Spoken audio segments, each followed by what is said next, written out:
ముందుగా సోదరులందరికీ నమస్కారం. ఈరోజు గిరిజన సంక్షేమ శాఖ అధికారులతో ఒక సమావేశం ఏర్పాటు చేసుకోవటం జరిగింది. ముఖ్యంగా రాష్ట్రంలో మీ అందరికీ తెలుసు ఐటీడీఏలు 9 ఉన్నాయి. మొత్తం రాష్ట్రంలో ఉన్నటువంటి అన్ని ఐటీడీఏల్లో స్కూల్స్ కానీ హాస్టల్స్ కానీ ఐటీడీఏ పరిధిలో ఉన్న రోడ్స్ కానీ వెల్ఫేర్ అంతా ఎలా జరుగుతుంది అని, అభివృద్ధి సంక్షేమం ఏ విధంగా జరుగుతుందో అని ఒకసారి వాళ్ళు చెప్పటం, పరిస్థితులన్నీ తెలుసుకోవడానికి ఈరోజు వాళ్ళతో పాటు ఒక సమావేశం ఏర్పాటు చేసుకున్నాం. ముఖ్యంగా గత ప్రభుత్వంలో చాలా వరకు పెండింగ్ బిల్స్ ఉండిపోవటం, పెండింగ్ చాలా ఉండిపోవడం వల్ల కొన్ని పనులు జరగలేదని అధికారులు కూడా చెప్పారు. ముఖ్యంగా నేను మొదటి సంతకం ట్రైబల్ వెల్ఫేర్ స్కూల్స్లో ఏఎన్ఎంలను అపాయింట్ చేయాలి అని పెట్టడం జరిగింది. దానికోసంగా ముందుగా 554 స్కూల్స్లో ముందు ఏఎన్ఎంలని అక్కడ డిప్యుటేషన్లు వేయడం జరుగుతుంది ఫస్ట్. ఎందుకంటే ట్రైబల్ స్కూల్స్లో పిల్లలు అనారోగ్య కారణాల వల్ల చనిపోవటం కానీ, అలాగే బాగా ఎనిమిగ్గా ఉండి పిల్లలు ఇబ్బంది పడడం కానీ ఇవన్నీ జరుగుతున్నాయి. కాబట్టి ఇంకా చంద్రబాబు నాయుడు గారు ముఖ్యమంత్రిగా ఉండేటప్పుడు, ఈ పథకం ఏం కొత్తది కాదు, బాబు గారు ముఖ్యమంత్రిగా ఉండేటప్పుడే ఏఎన్ఎంస్ని ప్రతి హాస్టల్స్లో వేసి అక్కడున్న పిల్లలకి ఆరోగ్యాన్ని పర్యవేక్షణ అనేది జరుగుతుండేది. అలాగే మంత్లీ వన్స్ డాక్టర్ కూడా వెళ్ళి హాస్టల్స్లో పిల్లల్ని పరీక్షించే పరిస్థితి కూడా అప్పుడు ఉండేది. ఆ పరిస్థితి మళ్ళీ ఇప్పుడు కొనసాగించాలని వాళ్ళకి తెలియజేస్తూ, అలాగే ఫీడర్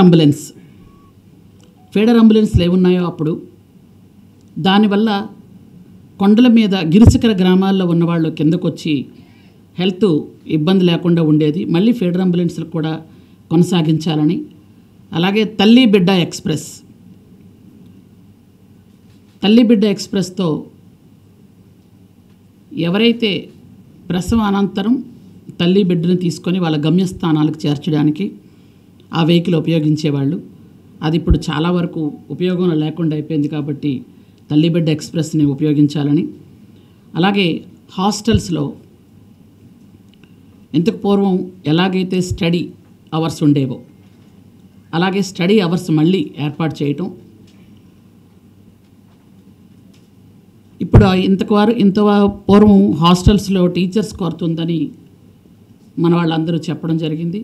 అయితే మెగా డిఎస్సితో చంద్రబాబు నాయుడు గారు మొదటి సంతకం పెట్టడం, మెగా డిఎస్సి ఏవైతే 16,400 పోస్టులు ఉన్నాయో అందులో 2,024 పోస్టులు కేవలం ఎస్టీస్కే ఉన్నాయి. వాటి వల్ల ఉపాధ్యాయుల కొరత కూడా ట్రైబల్ డిపార్ట్మెంట్కి తీరింది. కాబట్టి పిల్లలు చక్కగా చదువుకోవడానికి కూడా అవకాశం ఉంది. అది కూడా ఇప్పుడు మనం మెగా డిఎస్సి ద్వారా టీచర్స్ని కూడా తీసుకోవడానికి అవకాశం ఉంది. అలాగే ఏవైతే ఇంతకు పూర్వం రేషన్ షాపులు ఉండేవి, 962 రేషన్ షాపులు టోటల్గా ఉన్నాయి. వాటికి గత ప్రభుత్వం వ్యాన్తో తీసుకెళ్ళటం అని అదని ఇదని చేయటం వల్ల చాలా కంప్లైంట్స్ వచ్చాయి. వాళ్ళ దగ్గర డబ్బులు ఉన్నప్పుడు ఈ వ్యాన్ వెళ్ళదు, ఈ వ్యాన్ వెళ్ళేటప్పుడు వాళ్ళ దగ్గర డబ్బులు ఉండవు, లేదా వాళ్ళ పనులకు వెళ్లకుండా ఉండిపోవాల్సిన పరిస్థితి గిరిజనులు. కాబట్టి ఇంతకు పూర్వంలాగే మళ్ళీ రేషన్ షాపుల ద్వారా ఇస్తే మాకు బాగుంటుంది అని అక్కడ ఉన్న ప్రజలందరూ రిప్రజెంటేషన్ చేయడం జరిగింది. దాని సాధ్యాసాధ్యాలు చూసుకొని ఆ విధంగానే చేస్తే బాగుంటుంది అని కూడా ఈరోజు మీటింగ్లో అనుకోవడం జరిగింది. అది కూడా ఆ ఫైల్ని కూడా మేము ముఖ్యమంత్రి గారి దృష్టికి తీసుకెళ్తున్నాం, గిరిజనులందరూ తాలూకా సౌలభ్యం కోసం. ఎందుకంటే ఆ బండి ఎప్పుడు వస్తుందని వెయిటింగ్లో చాలామంది చాలా ఇబ్బందులు పడుతున్నారు. కాబట్టి కూలికి వెళ్ళి వచ్చిన తర్వాత మేము తీసుకోవడం అనేది చాలా ఇబ్బంది అవుతుంది. ఆ రోజు మాకు డబ్బులు ఉండకపోవచ్చు అని వాళ్ళందరూ కూడా ఇచ్చేస్తున్నారు. అలాగే జీసీసీ ఏదైతే ఉందో జీసీసీలో కూడా మీకు అందరికీ తెలుసు, ఆల్రెడీ పెట్రోల్ బంకులు ఒక 16 ఉన్నాయి, అలాగే గ్యాస్ డిపోలు కూడా ఒక 12 ఉన్నాయి, అలాగే సూపర్ మార్కెట్లు ఒక 12 ఉన్నాయి. ఇవన్నీ ఉండటం వల్ల జీసీసీలో సూపర్ మార్కెట్లో కూడా కొంచెం తక్కువ రేటుకి వెళ్ళడం అవన్నీ జరుగుతున్నాయి. ఇంకా వాటిని మరికొంచెం డెవలప్ చేయాలని, అలాగే కాఫీ, అరకు కాఫీ అనేది అంతర్జాతీయ స్థాయిలో ఎంత గుర్తింపు పొందిందో అందరికీ తెలుసు. కాబట్టి ఎలాగైతే ఎక్కడ పడితే అక్కడ ఈ టీ టైమ్స్ ఇవన్నీ ఎలా ఉన్నాయో అలాగ కాఫీ కూడా, అరకు కాఫీని మొత్తం అంతా విస్తరించి అరకు కాఫీ ఇంత అద్భుతంగా ఉంటుంది అని రాష్ట్రమంతా తెలియజేయాలనుకున్నది మేము ఒక ఆలోచన చేసాం. కాబట్టి అరకు కాఫీని కూడా, ఎందుకంటే చాలా విరివిగా పండిస్తున్నాం కాఫీ కూడా, కాబట్టి అది కూడా ముందుకి తీసుకువెళ్ళడానికి ఆ ప్లాన్స్ కూడా చేస్తూ, ముఖ్యంగా గిరిజన విద్యార్థుల మరణాలు ఇక మీద ఉండకూడదు, అక్కడ పౌష్టికాహార లోపం కనిపించకూడదు అని క్లియర్గా చెప్పడం జరిగింది. పౌష్టికాహార లోపం వల్ల విద్యార్థులు చనిపోవడం కానీ ఇవన్నీ జరుగుతుండడం వల్ల దాని మీద సీరియస్గా దృష్టి పెట్టమని చెప్పడం జరిగింది. అలాగే ఎక్కడైతే అమ్మాయిలు ఉంటారో, అమ్మాయిల స్కూల్స్ కానీ కాలేజీలు కానీ, అక్కడ మనం ఆల్రెడీ ఇంతకు పూర్వమే ఒక జ్యుడిషియల్ కమిటీ వచ్చి చెప్పింది, అక్కడ ఖచ్చితంగా మగవాళ్ళని ఎవరిని టీచర్స్గా కానీ అక్కడ అటెండర్స్ కానీ ఉండకూడదు అని. కానీ 50 సంవత్సరాలు దాటిన వాళ్ళని పెట్టొచ్చు అని మధ్యలో ఒక రూల్ వచ్చినా కానీ ఎవరు వద్దు, ఓన్లీ గర్ల్స్ అంటే గర్ల్స్, లేడీసు వాళ్ళే. దానివల్ల ఏంటంటే వాళ్ళకి సేఫ్టీ అండ్ సెక్యూరిటీ ఉంటుందని, అలాగే ఎవరికైనా ఏదైనా ఇబ్బంది వస్తే ఒక కంప్లైంట్ బాక్స్ ఒకటి పెట్టి ఎవరు కంప్లైంట్ చేస్తున్నారో తెలియకుండా దాన్ని గోప్యంగా ఉంచి ఫుడ్ విషయం కానీ, వాళ్ళ సెక్యూరిటీ విషయం కానీ, లేదా అమ్మాయిలు ఎదుర్కొంటున్న సమస్యలు కానీ, లేదా అబ్బాయిల స్కూల్ అయినా కానీ ఎక్కడైనా ఒక కంప్లైంట్ రాస్తే అక్కడికి అక్కడున్న వాళ్ళు కాకుండా వేరే అధికారులను పంపించి చెక్ చేసి అక్కడ ఉన్నటువంటి పరిస్థితులు ఎప్పటికప్పుడు తెలుసుకోవడానికి కూడా ఒకటి ఏర్పాటు చేసాం. అలాగే వాళ్ళకు కూడా, పిల్లలందరికీ, అమ్మాయిలకైతే ఒక టోల్ ఫ్రీ నెంబర్ కూడా ఇద్దాం అనుకుంటున్నాం. దానివల్ల ఎప్పుడైనా ఎక్కడైనా సమస్య వస్తే వెంటనే మాకు తెలుస్తుంది. ముఖ్యంగా అమ్మాయిల విషయంలో చాలా జాగ్రత్తగా ఉండాలని, బయట పరిస్థితులు బాగలేవు, మనం అంతా చూస్తున్నాం. ముఖ్యంగా నేను కూడా క్యాబినెట్ సబ్ కమిటీలో ఉన్నాను, మీకు తెలుసు. గంజాయి నియంత్రణ, దానివల్ల గంజాయి వల్ల, ఈ డ్రగ్స్ వల్ల అది ఎక్కువగా ఎఫెక్ట్ అవుతున్నది, దాని పర్యవసానం అనుభవిస్తుంది అమ్మాయిలే. ఎందుకంటే డ్రగ్స్, గంజాయి అంతా వాడుతున్నటువంటి పిల్లలు, చిన్న చిన్న పిల్లలు, స్కూల్ పిల్లలు కూడా వాడి, మన స్కూల్స్లో కూడా, ట్రైబల్ స్కూల్స్లో కానీ అక్కడ కానీ పిల్లలు వాడడం వల్ల అవి ఆ పిల్లల ఆరోగ్యం పాడైపోవడమే కాదు, వాళ్ళు దానివల్ల ఏం చేస్తున్నారో తెలియని అపస్మారక స్థితిలో కొన్ని తప్పులు చేస్తున్నారు, కొన్ని పొరపాట్లు చేస్తున్నారు. దానివల్ల వాళ్ళు, పేరెంట్స్, ఎదుటి వాళ్ళు అందరూ ఎఫెక్ట్ అవుతున్నారు. కాబట్టి గంజాయిని ఏదైతే మా ప్రభుత్వం 100 రోజుల్లో దాన్ని నిర్మూలించాలనుకున్నారో దానికి పూర్తిగా ఏదైతే గిరిజన ఏరియాల్లో ఎక్కడెక్కడైతే అటువైపు నుండి వస్తున్నాయో, ఒరిస్సా నుండి వచ్చేదంతా కూడా మా సాలూరు నియోజకవర్గం పైనుంచే ఉంటుంది. ఒక్కొక్కసారి అక్కడ మనం చెక్ పోస్టులు కట్టుగా పెట్టడం, అలాగే అరకు, పాడేరు ఏరియా, అరకు నియోజకవర్గం, పాడేరు నియోజకవర్గం 11 మండలాలు, 11 మండలాల్లో కూడా విరివిగా ఈ మధ్యకాలంలో గంజాయి పెంచడం ఇవన్నీ మనం చూస్తున్నాం. వాటి మీద కూడా జీసీసీ కానీ, పోలీస్ డిపార్ట్మెంట్ కానీ, విజిలెన్స్ కానీ అందరినీ కూడా దృష్టి పెట్టమని చెప్తున్నాం. తప్పు ఎక్కడ జరిగినా మనకు తెలియాలి. ఎందుకంటే ఈరోజు మనం చూస్తున్నాం టీవీల్లో డిబేట్ అయితేనే వెంటనే ఆ టీవీ ఎవరు డిబేట్ చేస్తున్నారో వాళ్ళకి మెసేజ్లు కూడా పెట్టే పరిస్థితి ఉంది ఈ మధ్యకాలంలో, మా ఏరియాలో ఉంది అని. అలాంటి పరిస్థితులు ఎక్కడైనా ఉంటే తెలియజేయడానికి కోసమే వాళ్ళకు కూడా చెప్పడం జరిగింది. ముఖ్యంగా ఏది చేసినా, ఎలా చేసినా గిరిజన విద్యార్థులు మరణాలు తగ్గాలి, పూర్తిగా ఉండకూడదు. గిరిజన విద్యార్థులు చక్కగా చదువుకోవాలి, గిరిజనుల అభివృద్ధి పదంలో ముందుకు వెళ్ళాలి. ముఖ్యంగా గిరిజన ప్రాంతాలలో ఇప్పటికీ కూడా త్రాగునీరు లేక కొన్ని గ్రామాలు ఉన్నాయి. అట్లాంటి వాటికి ఐటీడీఏ ద్వారా అక్కడ త్రాగునీరు వారికి సదుపాయం కల్పించే విధంగా చర్యలు తీసుకోవడానికి అన్ని ఐటీడీఏలకి ఈరోజు మేము తెలియజేస్తున్నాం. అలాగే ప్రిన్సిపల్ సెక్రటరీ గారి మిగిలిన అధికారులకు అందరికీ ఏం చెప్పామంటే, ఎక్కడైనా ఏ మారుమూల గ్రామంలోనైనా ఒక వాటర్ స్కీమ్ లేదు అని అంటే పలానా ఎండిఓ చేయాలని రూల్ ఏం లేదు. గిరిజన ప్రాంతం కాబట్టి ఐటీడీఏ టేక్ ఓవర్ చేసుకోవచ్చు, మా డిపార్ట్మెంట్ టేక్ ఓవర్ చేసుకోవచ్చు కాబట్టి అది చేసుకుంటాం. అలాగే ముఖ్యంగా ప్లెయిన్ ఏరియాల్లో ఎవరైతే పీటీస్ ఉంటారో మీకు తెలుసు, చెంచులు కానీ గదబాస్ కానీ అట్లాంటి వాళ్ళకి ఇల్లు కూడా గవర్నమెంట్ ఆఫ్ ఇండియా శాంక్షన్ చేయడం కూడా జరిగింది. అలాగే మన రాష్ట్ర ప్రభుత్వం కూడా వాటా ఉంటుంది కాబట్టి వాళ్ళ ఇల్లులు ఎవరైనా కట్టుకోవాలి అనుకుంటే, ఏ ఏరియాలో ఉన్న పీటీజీలైనా కట్టుకోవాలనుకుంటే ఖచ్చితంగా వాళ్ళకి ఇల్లులు కూడా శాంక్షన్ చేసే ఆలోచన ఉంది, శాంక్షన్ చేస్తాం. ఏదైనా గిరిజన అభివృద్ధి ధ్యేయంగా పనిచేస్తామని మీకు మరొకసారి తెలియజేస్తున్నాను.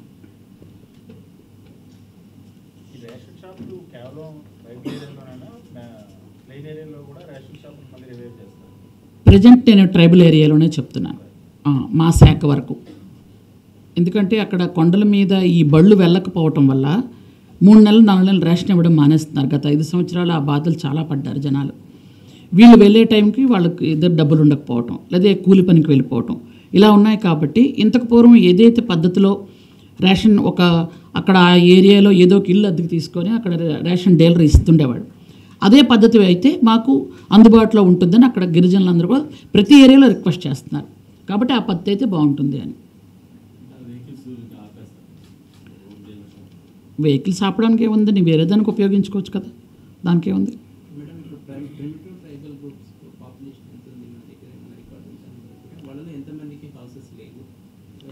చాలామందికి లేవండి, ఒక 5 lakhs వరకు ఉన్నారండి, 5 lakhs దాకా ఉన్నారు. వాళ్ళకి చాలామందికి హౌసెస్ లేవు. ఎక్కువగా ఉన్న ఏరియాల్లో వాళ్ళకి ఏంటంటే ఇల్లు కట్టుకోవడానికి ఏ ప్లేస్లో వాళ్ళు ఉన్నారో ఆ ప్లేస్లో ఇల్లు కట్టుకోవడానికి కూడా గవర్నమెంట్తో మాట్లాడుతామండి. ఎందుకంటే ఎక్కువగా వాళ్ళు గవర్నమెంట్ ప్లేసుల్లో చిన్న చిన్న పాకలు వేసుకొని ఉండటం ఇవన్నీ అవుతున్నాయి. కాబట్టి గవర్నమెంట్తో మాట్లాడి వాళ్ళు ఇల్లు కట్టుకుంటామని అనుకుంటే ఖచ్చితంగా ఏర్పాటు చేసే కలెక్టర్ గారితో మాట్లాడి అక్కడ ఏర్పాటు చేస్తామండి. ఏ జిల్లా అయితే ఆ జిల్లా.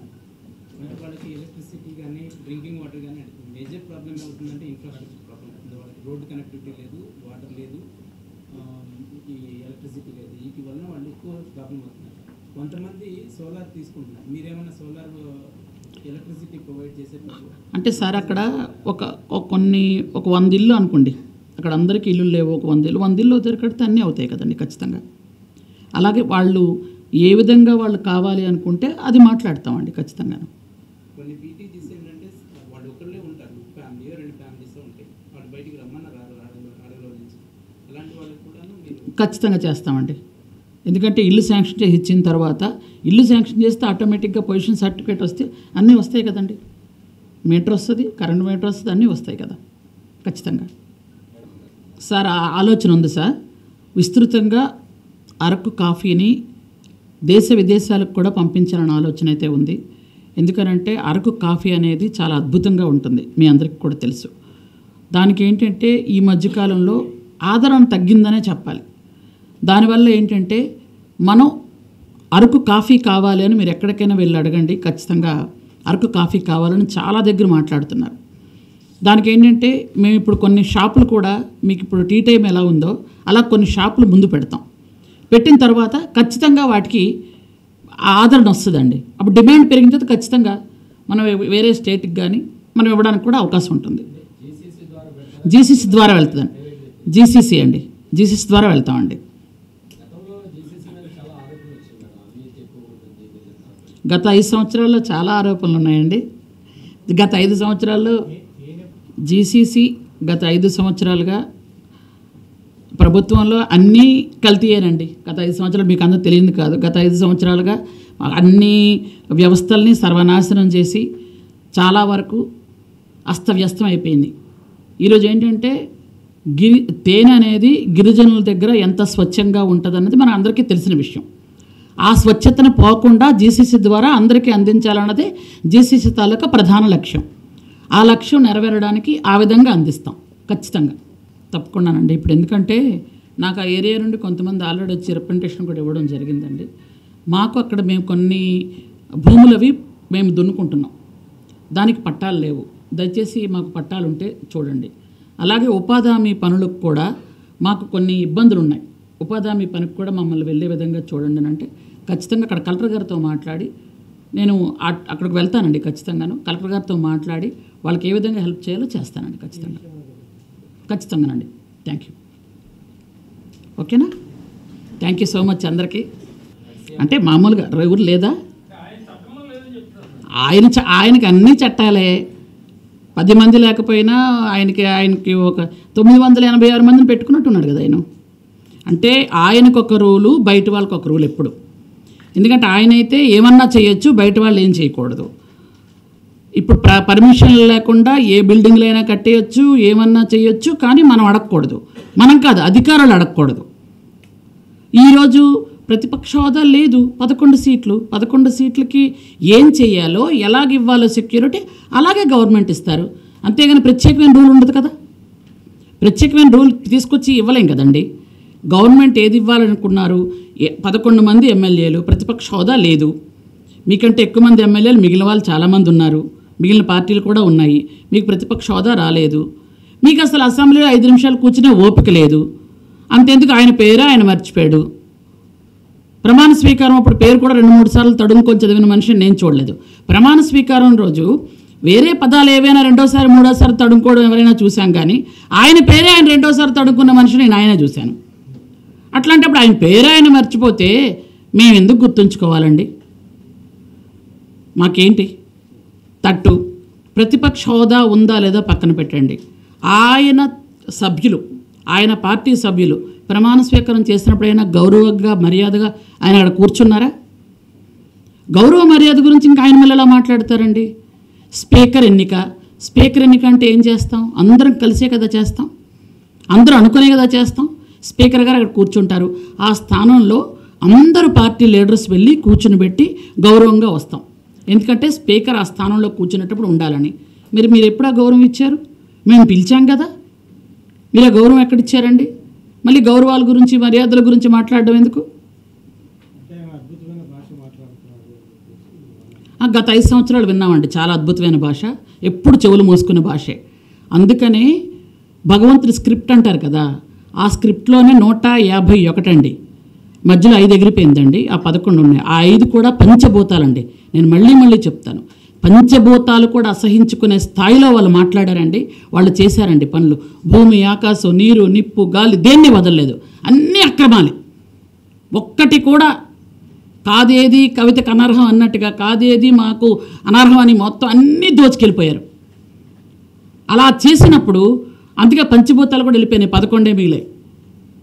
మహిళలు ఎంత ఏడ్చారండి అసెంబ్లీలో. మాలాంటి వాళ్ళని చాలామంది నేర్పించారు, అది వేరే విషయం. బయట అమరావతి మహిళలు ఎంత ఏడ్చారండి. నిన్న పొంగళ్ళు పెట్టుకున్నారు వాళ్ళు వెళ్ళి. ఏవైనా ఎక్కడైనా ఎవరికైనా ఆటంకం కలిగిందా? ఎక్కడైనా లా అండ్ ఆర్డర్ ప్రాబ్లం వచ్చిందా? అదే ఇంతకుముందు వాళ్ళని కొట్టి తిట్టి బబ్బబ్బా బేభత్సం చేశారు. ఏం జరిగింది? ఇలాంటివన్నీ వాళ్ళు చేసి, భయంకరమైన దృశ్యాలన్నీ వాళ్ళు చేసి తిరిగి ఎవరి మీద అంటారు? అసలు వాళ్ళకు మాట్లాడే అర్హతే లేదండి. అర్హత కోల్పోయారు పూర్తిగా. ఆ బూతులు విని, ఆ దరిద్రమైన లాంగ్వేజ్ విని జనాలందరూ కూడా చీ అనుకునే ఈరోజు ఇలా ఇచ్చారు. ఎప్పటికైనా బుద్ధి తెచ్చుకోకపోతే ఇంకెక్కడ ఉంటారో వాళ్ళు 11 నుంచి.